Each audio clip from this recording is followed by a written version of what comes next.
I'm Steve Ember with In the News in VOA Special English. East Timor asked for United Nations peacekeepers following the recent riots there. But international peacekeeping forces are not always welcomed. The Somali parliament wants African troops to help return law and order after 15 years without a strong government. But the plan has slowed talks between the temporary government and the Islamic Courts Union. That group recently declared the capture of areas, including Mogadishu, the capital. Somalia is an extremely poor nation of about 10 million people. It became independent in 1960 after rule by Britain and Italy. Since 1991, different groups have struggled for control. American troops intervened at the end of 1992 to provide security for United Nations efforts to aid millions of Somalis. In 1993, 18 Americans died in a battle in Mogadishu. American troops left the following year. United Nations peacekeepers left the year after that. A 2-year temporary government is based in Baidoa. This week, the Parliament accepted a proposal by the African Intergovernmental Authority on Development to send peacekeepers. People in Baidoa demonstrated in support of the plan.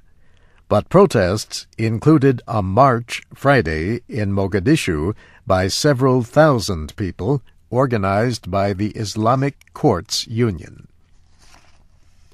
The chairman of the Islamic Courts Union has written to American officials. He said his group would help prevent Somalia from becoming a refuge for terrorists. Western nations worry it may be too late.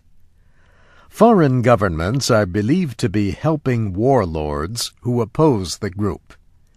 An American official said Friday that the group will be judged by its actions. Also this week, the United States held an international meeting in New York to discuss Somalia.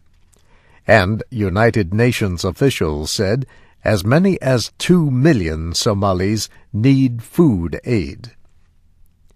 In East Timor, President Xanana Gusmão thanked peacekeepers from Australia and other nations for returning order. He said the government was partly to blame for the recent violence because it was unable to solve the nation's problems. Economic progress has been slow. East Timor hopes to earn lots of money from oil found under the Timor Sea. Yet, for now, many people are unemployed. In May, East Timor celebrated the 4th anniversary of international recognition of its independence. UN peacekeepers left the former Indonesian province last year.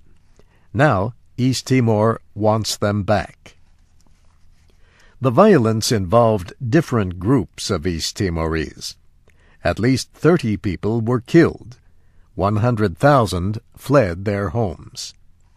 It began after Prime Minister Mari Alkatiri dismissed 600 soldiers in March.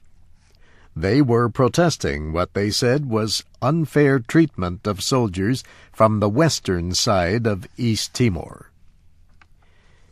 In the News in VOA Special English was written by Nancy Steinbach.